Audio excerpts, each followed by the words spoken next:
এবার বাংলাদেশের চলমান পরিস্থিতি নিয়ে মুখ খুললেন তৃণমূল কংগ্রেসের শীর্ষ নেতা কুণাল ঘোষ। তিনি এক সাংবাদিকের প্রশ্নের জবাবে বলেন, শিল্পীদের কোনো জাত এবং ধর্ম হয় না।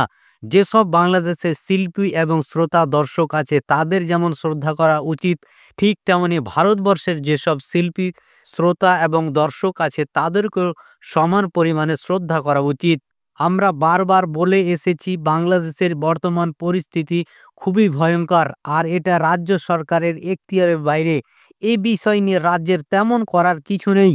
তবে কেন্দ্র সরকার চাইলে অবশ্যই কিচ্ছু করতে পারে, কিন্তু কেন্দ্রীয় সরকার সেটা করছে না। শুধু তারা বলছে বাংলাদেশে হিন্দুরা অত্যাচারিত এবং নিপীড়িত হচ্ছে এবং এটা নিয়ে জলঘোলা করছে, কিন্তু আসলে যেটা করার সেটাই করছে না।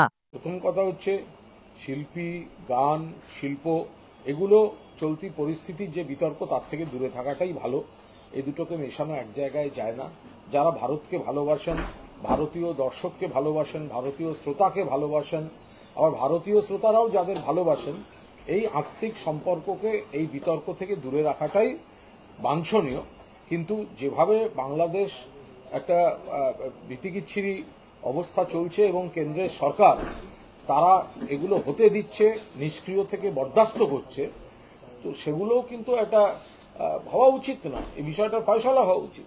মুখ্যমন্ত্রী বলেছেন যে এটা আমরা রাজ্য, আমরা তো আর বাংলাদেশে হস্তক্ষেপ করতে পারি না, বাংলাদেশের বিষয় বলতে পারি না, যা করার কেন্দ্রীয় সরকার করবে। এবং কেন্দ্রীয় সরকারের যদি মনে হয় যে বাংলাদেশে হিন্দুরা মার খেলে সেটা থামানোটা বড় কথা নয়, সেটাকে কাজে লাগিয়ে ভারতে হিন্দু আবেগ দিয়ে ভোট মার্কেটিং করা ভালো, তাই বসে বসে দেখি, তাই জন্য এই ধরনের সময় নষ্ট হচ্ছে। তার মাঝখানে এই ধরনের আবেগগুলো কাজ করছে। কেউ বলছেন বাংলাদেশের অতিথিদের হোটেলে রাখবো না, কেউ বলছেন এই করবো না, কেউ বলছেন গান শুনবো না। এগুলো তো এই জটিল পরিস্থিতি থেকে যে বিভিন্ন ধরনের আবেগ তৈরি হচ্ছে তার প্রতিফলন। তো কেন্দ্রীয় সরকার আগে কড়া ব্যবস্থা নিয়ে বাংলাদেশে এগুলো বন্ধ করলেই আগে হয়। আর বাংলাদেশ মানে তো সবাই খারাপ, বাংলাদেশ মানে গোটাটাই অশুভ, এটা ভাবার কোনো কারণ নেই। বাংলাদেশে একটা অংশ কিছু খারাপ কাজ করছে যাতে আমাদের আপত্তি আছে, যেটা কেন্দ্রীয় সরকারের ব্যবস্থা নেওয়া উচিত। কিন্তু বাংলাদেশে এমন অনেক মানুষ আছেন যারা দুই বাংলার অতীত ইতিহাস মিলন নিজেদের মতো করে কোনো উপসংহার টানেন বা মানুষকে একটা বিভ্রান্তির মধ্যে ফেলেন, সেটা আপনাদের বিষয়। এটা পুলিশ প্রশাসনে রদবদল, বদলি, এগুলো একটা স্বাভাবিক প্রশাসনিক বিষয়, কিছুদিন অন্তর অন্তরই হয়। এখন আপনারা যদি সেখান থেকে আপনাদের মতো মানুষকে বিভ্রান্ত করতে শুরু করেন, তো তাহলে সেটা আপনাদের ব্যাপার। আমরা এসব ভুলভাল মানে মন্তব্য নিয়ে পাল্টা মন্তব্যে জড়াতে চাই। আরএসএস এর পত্রিকা স্বস্তিকাতে মুখ্যমন্ত্রী মমতা বন্দ্যোপাধ্যায়ের প্রশংসার সূচক বেরিয়েছে। কি বিষয়? মমতা বন্দ্যোপাধ্যায়ের পলিটিক্যাল এইসব কিছু নিয়ে। দেখুন, মমতা বন্দ্যোপাধ্যায় সকলেরই উচিত মমতা বন্দ্যোপাধ্যায়ের প্রশংসা করা। যিনি কন্যাশ্রী করেন, যিনি লক্ষ্মীর ভাণ্ডার করেন, যিনি স্বাস্থ্যসাথীর করেন, যিনি বাংলার মানুষকে বিকল্প মডেলে উন্নয়ন, সামাজিক সুরক্ষা দেন, যিনি ধর্মনিরপেক্ষ, যিনি প্রগতিশীল, যিনি গণতান্ত্রিক, যিনি বাংলাকে অতীতের অন্ধকার থেকে আলো এনেছেন, যিনি বাংলাকে অন্য রাজ্যের অপশাসন থেকে মুক্ত রেখে বাংলায় বিকল্প, তো সকলেরই সেই বাস্তব জিনিসগুলো স্পর্শকাতর। আজকে মমতাদি যা ভাবেন সারা দেশে অন্য রাজ্যগুলো দুদিন বাদে তাই ভাবে।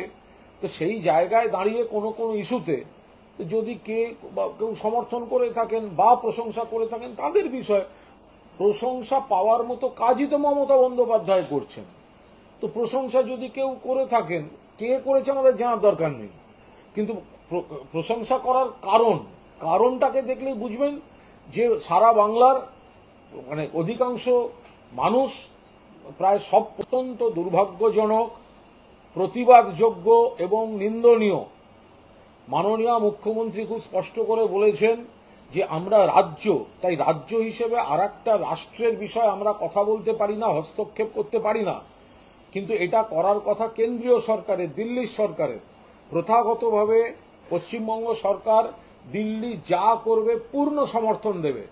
কিন্তু এতটা বলার পরেও মুখ্যমন্ত্রী এও বলেছেন দরকার হলে যারা দেশে ফিরতে চাইছে তাদের আশ্রয় দিতে হবে, ফেরাতে হবে। বাংলা প্রস্তুত, কিন্তু বাংলা করতে পারবে না, করতে হবে দিল্লিকে, কারণ এটা আন্তর্জাতিক ইস্যু। মুখ্যমন্ত্রী এও বলেছেন রাষ্ট্রসংঘে কথা বলুন, শান্তি সেনা পাঠান।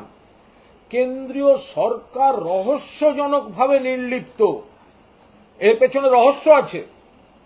কেন্দ্রের সরকার কেন এখনো কড়া ব্যবস্থা নিচ্ছে না বাংলাদেশে? কেন বাংলাদেশে এই পরিস্থিতি এখনো চলছে? বাংলাদেশে এই মুহূর্তে পশ্চিমবঙ্গ সরকারের কিছু করার নেই, তার কারণ পশ্চিমবঙ্গ সরকারের অধিকার নেই। এটা আন্তর্জাতিক ইস্যু, এটা ভারত সরকারকে করতে হবে।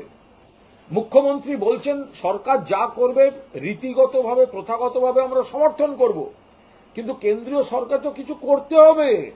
বাংলাদেশে দিনের পর দিন এটা কি চলছে?